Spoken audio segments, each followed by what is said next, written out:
Hindi makapaniwala ang mga NBA fans sa kanilang natunghayan sa performance nitong si Kristaps Porzingis. Sa maraming na-injured na mga player para sa Warriors, itong si Porzingis ang nanguna para sa kanila at naka-score ng kanyang unang 30 puntos sa Golden State. Kung makikita ninyo, marami nagagawa itong si Porzingis sa 3, sa mid-range, sa pag-atake, sa pinta, sa pag-block. Marami siyang nagagawa mga idol, napaka-flexible niya. Kaya marami sa ngayon ang excited palalo na makitang kumpleto ang Golden State Warriors sapagkat sa kung ano ang magagawa ng step ni Butler at ni Porzingis, nako, madali lang para sa kanila ang makaakyat sa itaas. For the first time ay mayroon nga hong 7-footer na player ang Golden State Warriors mga idol. Napaka-flexible talaga nitong si Kristaps Porzingis. Mahirapan ang kalaban na makapasok sa looban. Kaya imagine mga idol na mataas ang kanyang minuto, yan ang kanyang magagawa. Nako, walang duda, hindi magtatagal at siya ipapasok na sa starting lineup ng Golden State Warriors. Malaking ambag din naman ang ibinigay ni Melton sa panalong ito. Meron siyang 27 points mga idol. Kahit na maliit na mama itong si Melton, meron siyang na-posterize. Malagari Payton ang kanyang talon, ang kanyang bitaw. Nagiging komportable na ang Golden State Warriors sa kanilang kasalukuyang players sa lineup na ito. So far, positibo at maganda ang chemistry nina Porzingis, Gary Payton at DeAnthony Melton. Samantala, extended naman sa 10 ang winning streak ng Atlanta Hawks sa ngayon.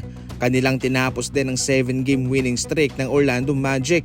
Naging susi rito sa panalong ito ang 41 points nitong si Nickeil Alexander-Walker, ang pinsan ni Shai Gilgeous-Alexander. Si Johnson nag-ambag ng 24 points at si Daniels 15 points. Si Bane 18, Banchero 18 at si Carter Jr. 17 points para sa Orlando Magic. Hindi lang pinaigting ng Atlanta Hawks ang kanilang opensa, kanilang nilockdown din itong mga star player ng Orlando Magic at kanilang nalimitahan sa sumatotal na 112 points sa kanilang laban. Naging consistent dito ang Atlanta Hawks sa kanilang ginagawa sa kanilang huling 10 mga laro. Kaya mayroon silang winning streak sa ngayon mga idol at yan po ang pinakamatagal ngayon sa NBA. Sa ating huling balita naman, lumabas ang isang trade proposal. Itong Minnesota at ang Los Angeles Lakers mga idol. Alam ng Minnesota na mukhang malabong makuha nila itong si Luka Doncic galing sa Lakers. Pero heto, kanilang susubukan sa proposal na ito ay kaya nilang ipadala itong si Anthony Edwards sa Lakers at matatanggap nila itong si Luka. Napaka-delusional ng Minnesota sa kanilang proposal mga idol.